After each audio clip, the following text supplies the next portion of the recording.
Marseille, battu jeudi soir en quart de finale aller à Lisbonne par le Benfica, 2-1. Alors ça se passe beaucoup moins bien pour l'OM ces dernières semaines. On se souvient, il y avait eu le déclic avec l'arrivée de Jean-Louis Gasset, 5 victoires consécutives. Et depuis, il y a eu 5 défaites consécutives. Donc on est quasiment revenu au point zéro. Pour l'équilibre. À l'équilibre. Ma question, Paul, c'est pourquoi l'OM s'est subitement arrêté? Pourquoi l'OM plafonne depuis plusieurs semaines?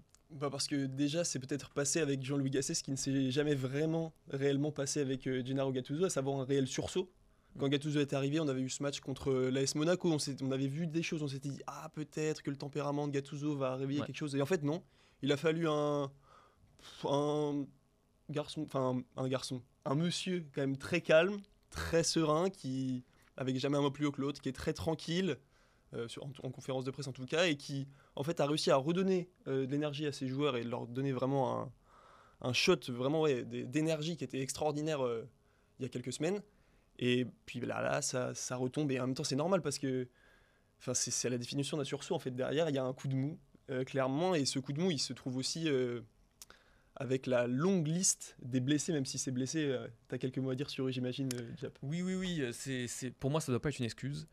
Parce que s'il y a des blessés, c'est qu'il y a eu un effectif qui a été mal géré. S'il y a un effectif qui a été mal géré, c'est qu'il y a des choses qui n'ont pas été anticipées par la direction. Je pense notamment à la Coupe d'Afrique des Nations. Donc moi, j'ai un petit peu du mal avec cette excuse des blessés qu'on évoque beaucoup à Marseille comme de la malchance.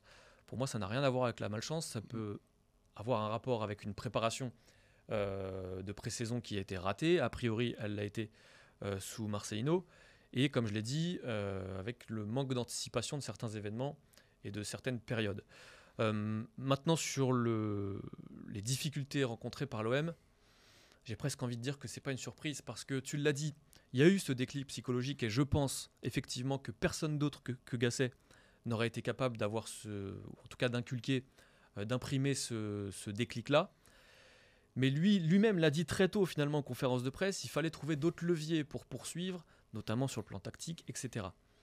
Le problème, c'est que cet effectif a des limites, et que vous pouvez mettre Marcelino, Gattuso, Gasset, Abardonado, Xabi Alonso, Pep Guardiola. À un moment, si ces joueurs-là sont limités techniquement et tactiquement, vous ne pouvez pas en tirer beaucoup plus que ce qu'ils sont capables d'offrir. Et c'est quelque chose qui pour moi est très criant ces derniers matchs, c'est qu'il y a des vraies limites techniques, il y a beaucoup déchets techniques. On l'a vu encore une fois face au Benfica jeudi soir, parce qu'il faut quand même rappeler aussi, il y a de l'espoir pour l'OM, effectivement, tout est encore possible. Il faut quand même préciser que Benfica, c'est pas le Benfica de la saison dernière, ils sont plutôt sur une saison moyenne en championnat. Ils ont déjà perdu le titre la semaine dernière, ils ont pris 5-0 contre Porto, ils ont fait une phase de groupe qui a été très très compliquée, et que elle aussi, c'est une équipe qui a des limites.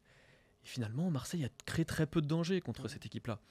Donc vraiment, moi, c'est plutôt ça qui m'inquiète, et c'est plutôt ça qui me fait dire que l'OM est à sa place, à la fois en Coupe d'Europe avec ce ballottage défavorable, aussi en Ligue 1 où maintenant il y a quasiment 10 points de retard. Enfin, c'est pas quasiment d'ailleurs, c'est 10 points de retard sur Lille qui est 4e, et quasiment plus aucune chance de jouer la Ligue des Champions.